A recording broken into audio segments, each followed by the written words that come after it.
Muy buenos días, amados hermanos. Estamos en el segundo día de nuestro ayuno congregacional. Estamos reunidos en esta mañana con el propósito de buscar de Dios el avivamiento genuino para nuestra casa, la IBE Callao, para nuestra familia y para uno de manera personal. La palabra del Señor nos dice que tenemos que avivar el fuego del don que Dios ha puesto en nosotros.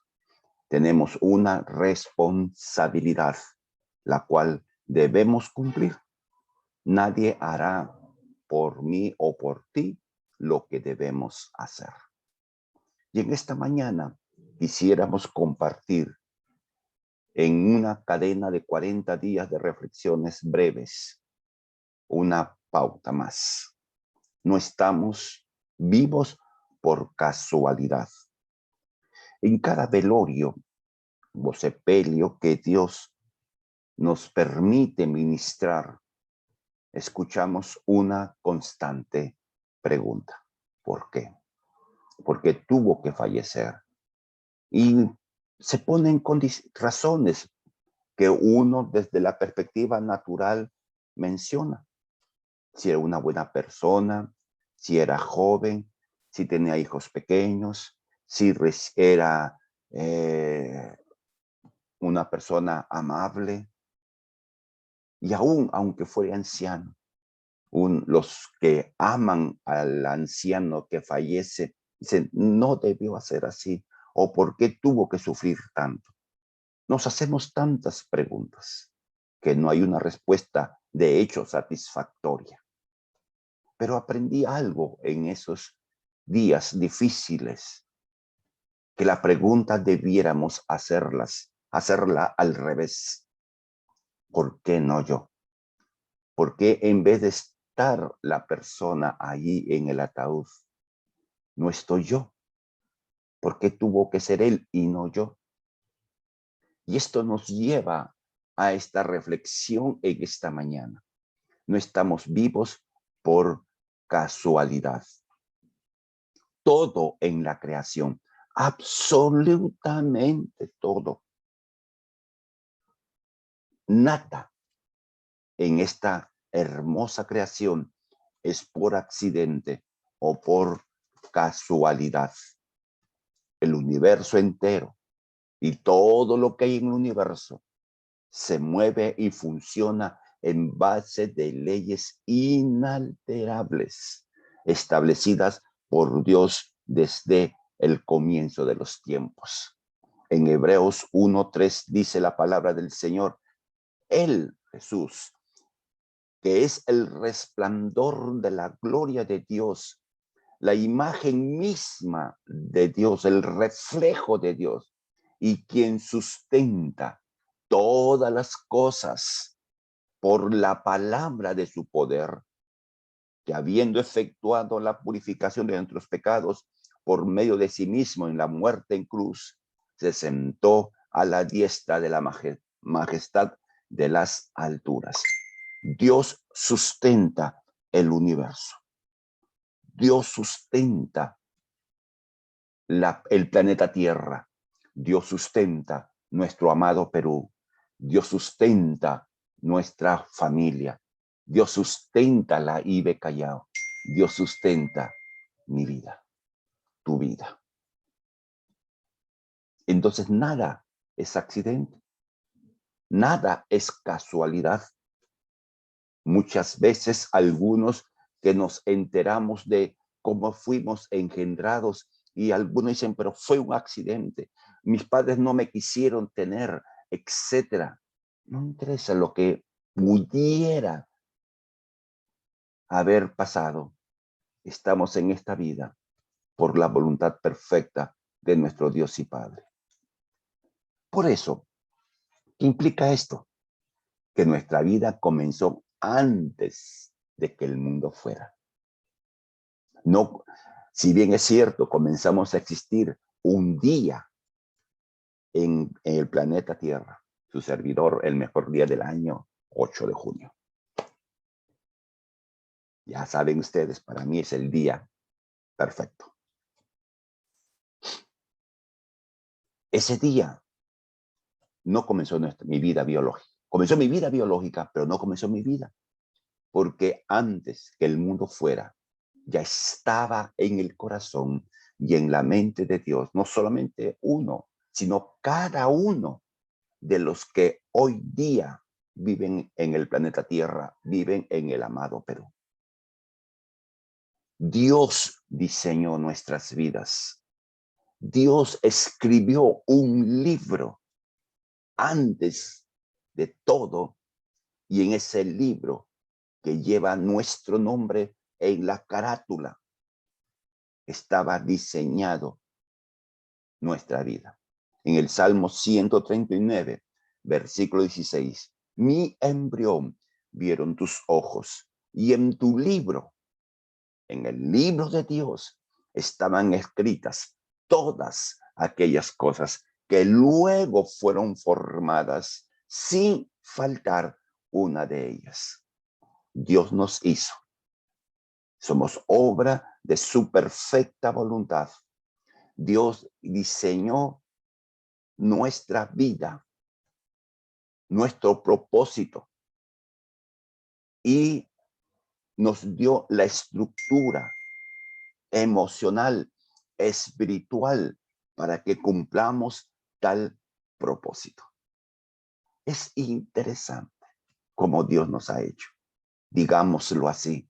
Si tú quisieras construir o hacer con tus manos un envase para 1 litro, tú harías el envase para esa capacidad. Dios diseñó nuestras vidas, digámoslo así, para un propósito, y nos hizo de acuerdo al propósito que Él ha establecido para nosotros. Esto es precioso. Estamos acá para ello. En la línea de pensamiento que estamos, uno se preguntará, ¿y qué de mis errores y fracasos y pecados? ¿Y qué de todo lo malo que hice? Considero que en ese propósito divino, por el conocimiento previo de Dios de todas las cosas, Dios consideró nuestros errores, fallas, pecados, maldades, torpezas que hicimos antes del encuentro personal que tuvimos con Él. En la primera carta a Timoteo, el capítulo 1, versículo 13, el apóstol Pablo dice lo siguiente: pues habiendo sido yo antes blasfemo, perseguidor y agresor, sin embargo, se me mostró misericordia, porque lo hice por ignorancia en mi incredulidad. ¿Esto qué nos indica? Pablo reconoce que todo lo que hizo, y habla de la blasfemia, hablar contra Dios, hablar contra la iglesia, hablar contra los creyentes, hablar contra los apóstoles, de seguro que el perseguir a la iglesia al punto de arrastrar a las damas de los cabellos por la vía pública, un acto absolutamente vergonzoso para una mujer. Ser agresor de palabra y de acto. Cosas horribles.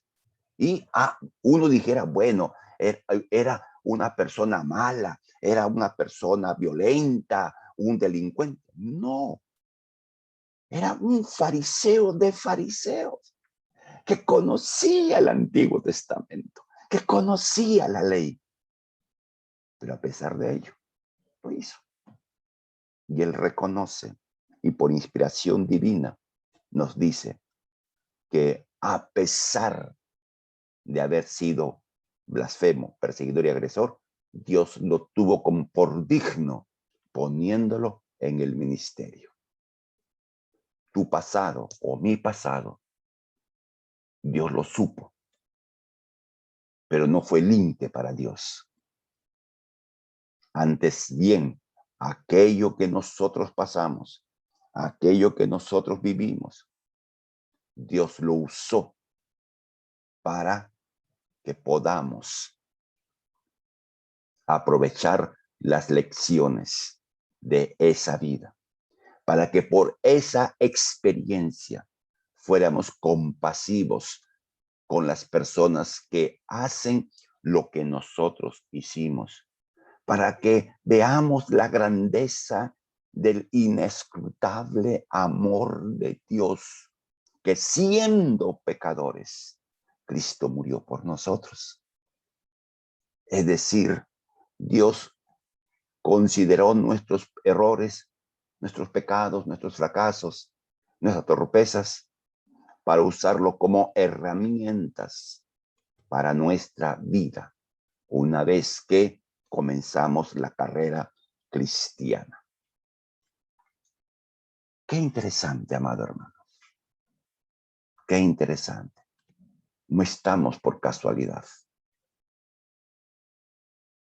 porque nada es casualidad, nada es accidente. Y aún las cosas que nos ocurren, que no tenemos una explicación natural, aún esas cosas, Dios la tiene bajo su control. Amén. Terminemos con un pensamiento final. No justificamos los pecados cometidos. No decimos, bueno, pequé, hice lo malo, aquello, lo otro. Pues bueno, no, en absoluto. Ni tampoco se pueden evitar las consecuencias lógicas de las acciones que hicimos antes de ser creyentes. Dios en su justicia nos perdonó todos nuestros pecados pasados. Dios en su justicia y misericordia olvidó nuestros pecados pasados. Pero Dios, juez justo, no puede evitar que hoy día tengamos que sobrellevar las consecuencias de nuestros pecados, que nos sirven de recordatorio de la misericordia de Dios, que nos sirven para entender que Dios es Dios justo, que el amor de Dios nos sobrepasa la misericordia, la justicia de Dios. Así que, amado hermano, en este segundo día de ayuno congregacional, recordemos esta pauta. No estamos por casualidad. Estamos para proclamar el mensaje de aquel que se llama Jesús, quien nos salvó para que nosotros pudiéramos servirle. Hagamos una oración. Amado Dios y Padre, en esta mañana te damos toda la gloria y toda la honra por permitirnos ser tus hijos. Gracias, Padre, porque vamos entendiendo tus diseños divinos. No estamos por casualidad ni por accidente. Estamos en esta vida con un propósito: ser testigos, ser luz, ser sal en este tiempo. Permítenos, amado Dios, reconocer esta verdad en el nombre de Jesús. Amén. Dios los bendiga, amados hermanos, y que quienes hoy día están de ayuno, Dios fortalezca su cuerpo, Dios le dé orientación de cómo orar, y que la palabra de Dios sea la pauta por la cual usted está sirviendo al Señor a través de este ayuno. Dios los bendiga, amados hermanos. Buenos días.